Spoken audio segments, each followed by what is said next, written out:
Hello YouTube, I'm Toby, and today we're taking a look at this old Maxter external hard drive.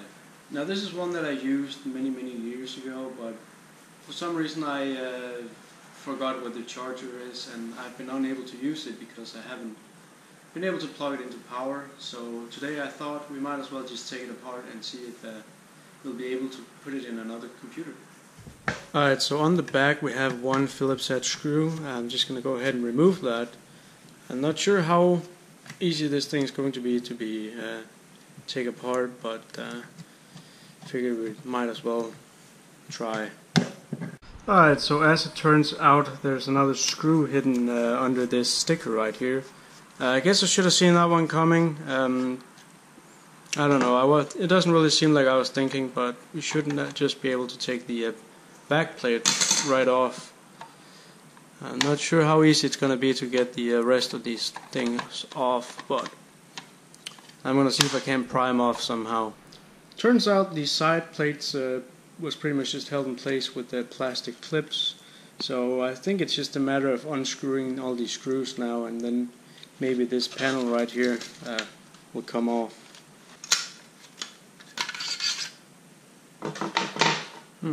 This was also just, well, clipped in place, so no need for that anymore.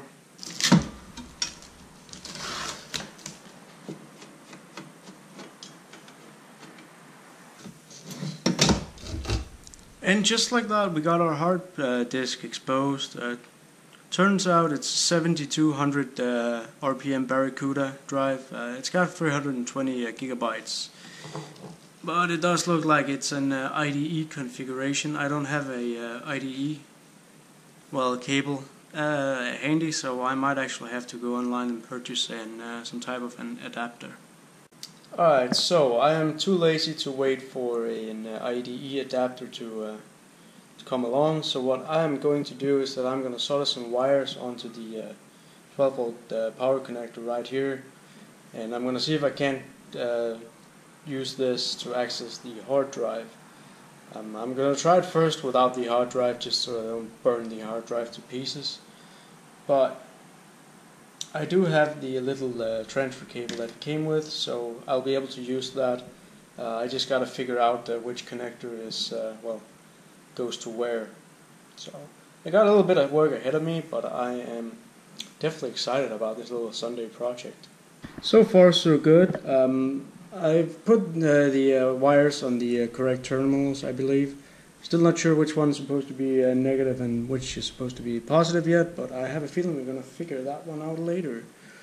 I wasn't really sure about the thickness of these wires, so I put an extra one in there. I didn't have any large gauge spare sacrificial wires, so I had to use two smaller ones, and I'm hoping I'm not going to burn down my apartment today, but I'm just going to do some quick research to figure out which one is positive and which one is supposed to be negative, and then we can get on with it.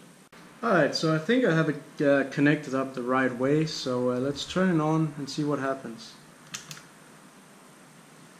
Some voltage in here. Yeah, I know my power supply is looking weird. Let's just turn that on and see if we get anything over here.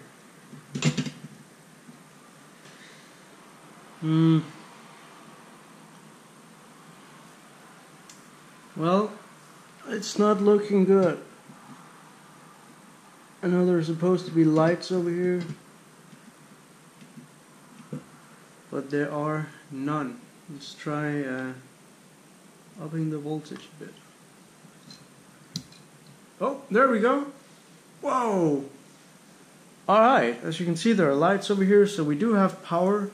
It seems like everything's connected up the right way. It just turns out I had the power switch in the wrong configuration. So, next step would be to attach the hard disk and see if we actually get anything. So, just turn this off right here, unplug these.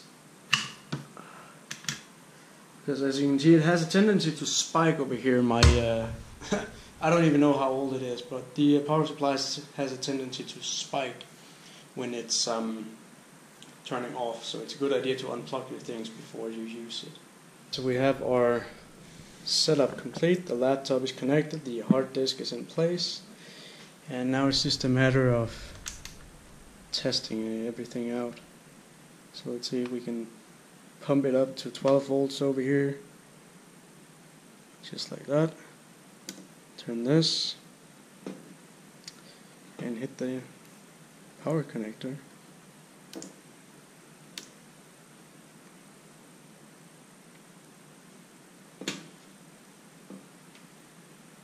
It may be unable to, yeah, I don't think it's powerful enough to run the hard disk.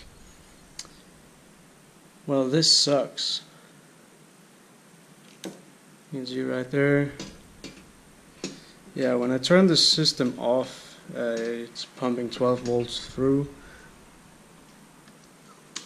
Yes, but when I turn the system on, it jumps to 1 amp and 1 volt. So this is definitely not good, and it is definitely not working. So gotta take this out. The way this is looking right now, it looks like I'm gonna have to invest in an actual IDE converter, but I still think this was a well, it was worth a shot, I guess. Alright, so this is not over yet. I am determined to get my data off this drive, and that is why I have started to descend into madness. But before I descend completely into madness, I configured this. I took the 12 volt rail off of this, well, Molex connector string, connected it to the external hard drive board here. I have a feeling that this power supply ought to be powerful enough to actually run this system. But first I have to turn this system on. And I cannot remember which one it is, so I guess we're just gonna have to try. And there we go. We've got power in the system. Yeah, I don't care. Alright, so let's try and turn this off. I don't know, that did not sound right to me, but we are still gonna go ahead and see what happens. Let's plug it in right here. Obviously, wrong way. And we've got, yes. So, as it turns out, this might actually work. It is still installing the driver software, but at least it's detecting it. And the fan over here is going nuts. And it's very loud, and I'm starting to realize why I never use this system anymore. Because it's too loud. But I'm gonna get back to it once the once I get into the hard drive. I'm still having some difficulty with this drive. I've tried it on Windows 7 and Windows 10, and it doesn't seem like it wants to actually well, it does recognize that there is a drive, but it doesn't want to actually recognize the software on it. I don't know if I'll need an XP machine or a Windows 2000 or something like that. Maybe the drive is just not getting adequate power through this connector right here, I don't know. My plan right now is to try and take this and just plug it straight into here just to see what happens. It has been a long day. I've been playing around with firmware and different settings in Windows, and I cannot get this thing to work. I think it only supports Windows XP and maybe Windows Vista or something. I do have an Windows XP hard drive, system laying around, but it's not handy at the moment. So, for right now, this project is dead in the water. But, that being said, I will point out that my power rig here actually worked. I did get the drive to work and all that, I just couldn't recognize it on my computer.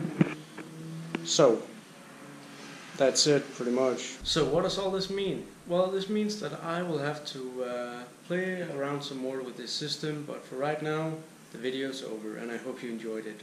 Thank you very much for watching.